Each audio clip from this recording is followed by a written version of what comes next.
마태오가 전한 거룩한 복음입니다.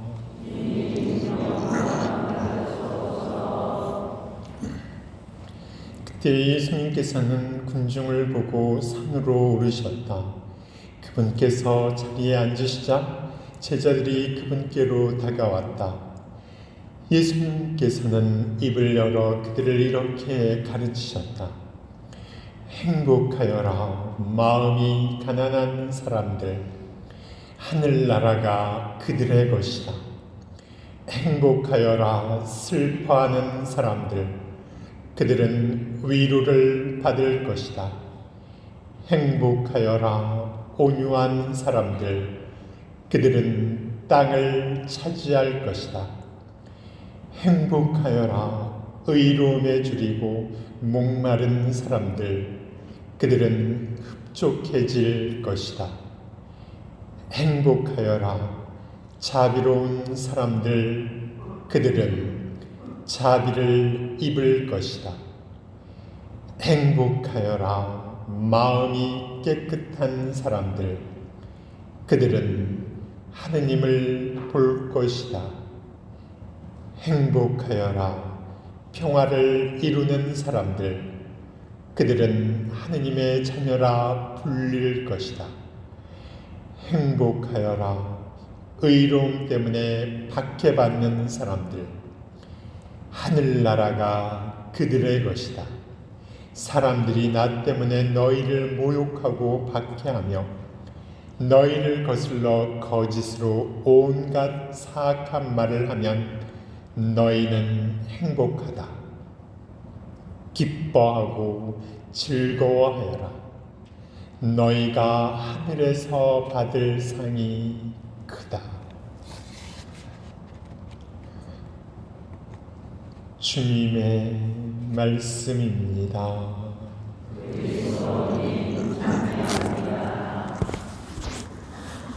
여지없이 추운 날씨에 여러분 수원에도 많이 오시느라 대단히 고생들 많이 하셨습니다.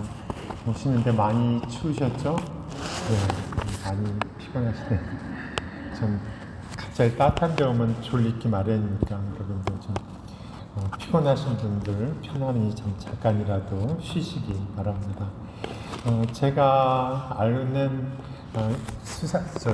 수도회 신부님 한 분이 있는데 원래 이분은 지금 현재는 수도회 소속으로 있지만은 원래는 저 같은 이제 교구 신학생으로서 이렇게 신학교를 다녔었습니다. 굉장히 건강하고 키도 크고 잘생기고 정말로 뽑힌 그런 신부님이신데 교구 신학생으로 이렇게 있다가 어느 날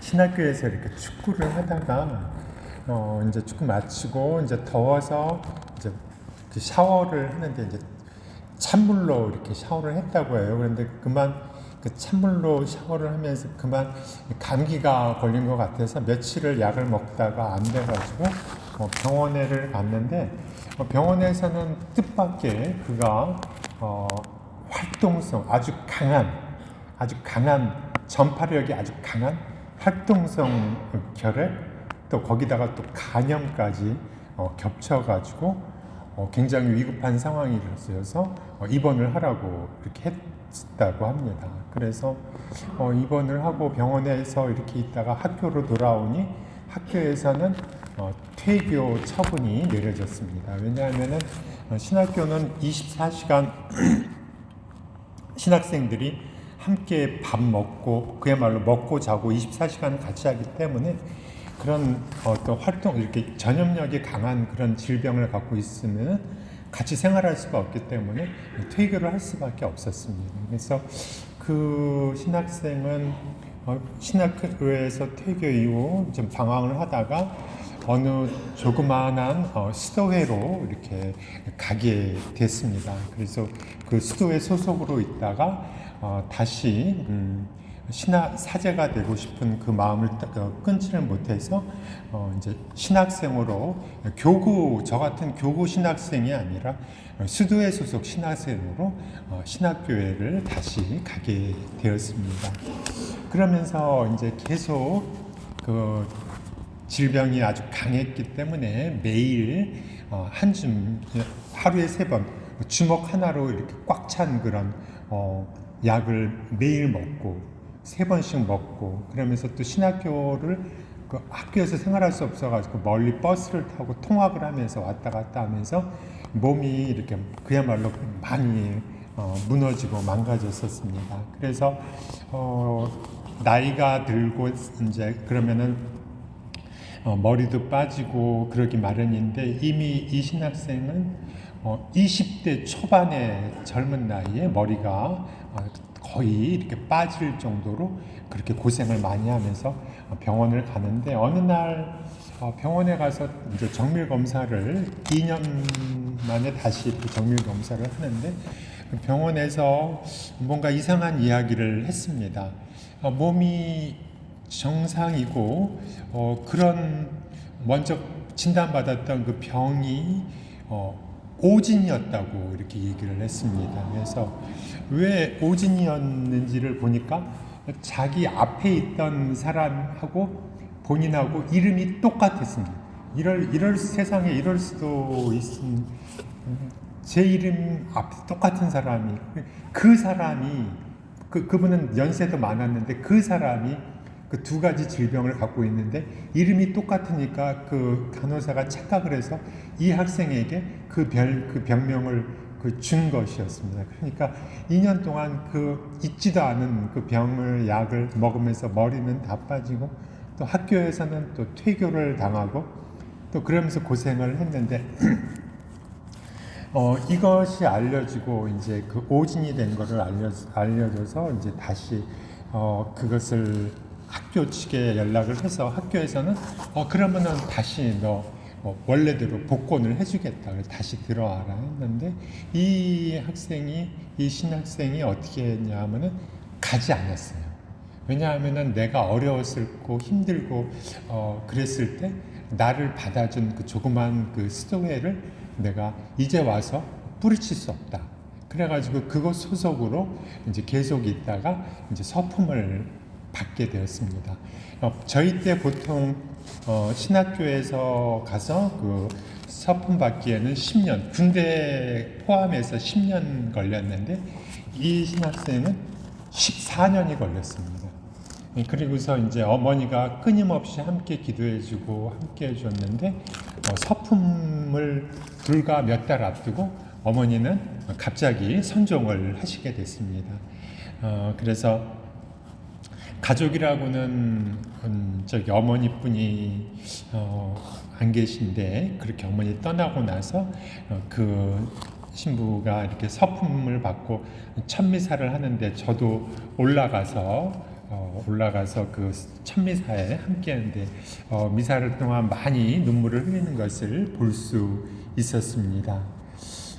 그리고 나서 이제 그 사목 생활을 하면서 이 신부님이 굉장히 사람들에게 이렇게 어떤 좋은 영향력이랄지 이런 것을 많이 주고 해서, 제가 본당 신부로 있으면서 그 신부님을 초대를 해서 대림 특강 강의를 하게 했습니다.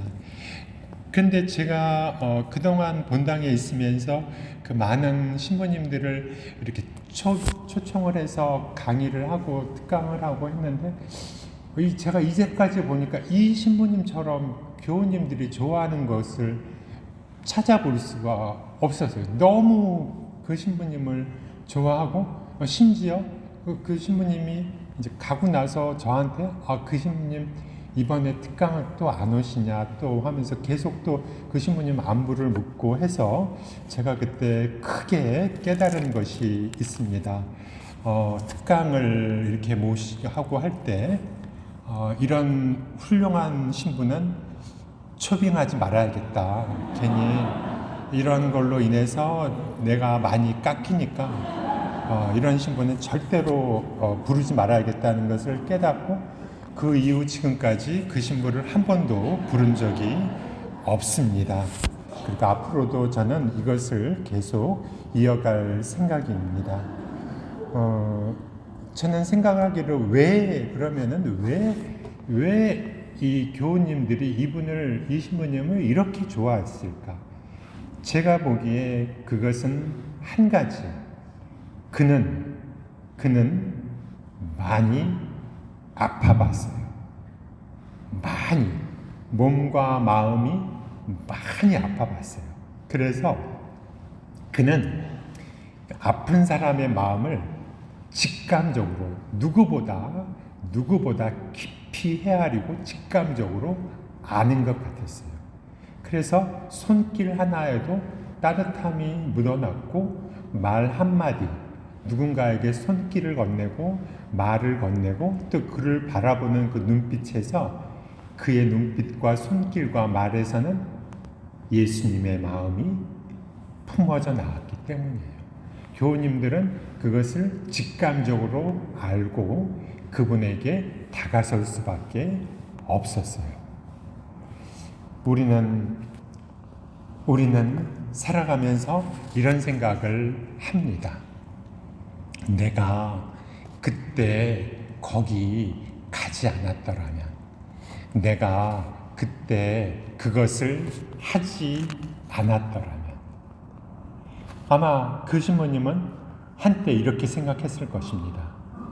내가 그때 그 비 오는 날 신학교 운동장에서 축구를 하지 않았더라면, 그리고 축구를 했다 하더라도 내가 그때 찬물로 샤워를 하지 않았더라면, 그리고 내가 그렇게 했다 하더라도 나를 오진한 그 병원에 가지 않았더라면, 그러면 나는 신학교에서 쫓겨나지도 않았을 것이고 이렇게 방황하지도 않았을 텐데, 내가 왜 그때 그렇게 해서 이런 모습이 되었을까 하는 생각을 그도 하였다고 합니다. 그런데 하느님은 내가 피하고 싶었던 일들, 그리고 내가 하고 싶지 않았던 우연을 할 수밖에 없었던 필연으로 만들어 주시는 분이 저는 하느님이신 것 같습니다.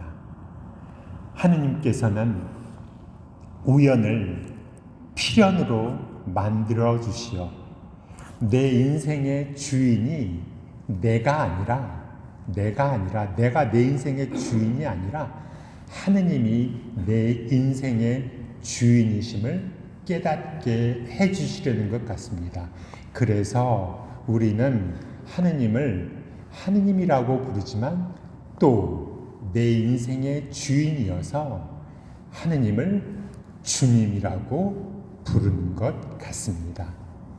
그 하느님은 내 인생의 주도권을 갖고 계셔서 진정으로 나를 겸손하게 만드시는 것 같습니다. 그리고 나를 그렇게 겸손하고 가난하게 만드셔서 그 겸손하고 가난한 마음으로 이 세상에 힘들고 고통받고 어렵고 삶의 무게에 짓눌리는 사람들에게 깊은 연민과 따뜻한 이해, 곧 그리스도의 사랑을 전하게 해주시는 것 같습니다. 여러분이 또 제가 지금 내가 그때 거기 가지 않았더라면, 내가 그때 뭘 하지 않았더라면 지금 이러지 않았을 텐데 하고 생각하는 것들이 분명히 있을 것입니다. 어떤 사람은 그것으로 인해서 자신의 신세를 한탄하고 내 팔자를 탓하면서 인생을 마무리할 것입니다. 그런데 어떤 사람은 그것을 더 큰 선으로, 더 큰 축복으로 이끌어 주실 하느님을 믿고 지금을 살아가서 더할 수 없이 큰 상을 받을 수 있을 것입니다. 선택은 우리에게 달려있는 것 같습니다.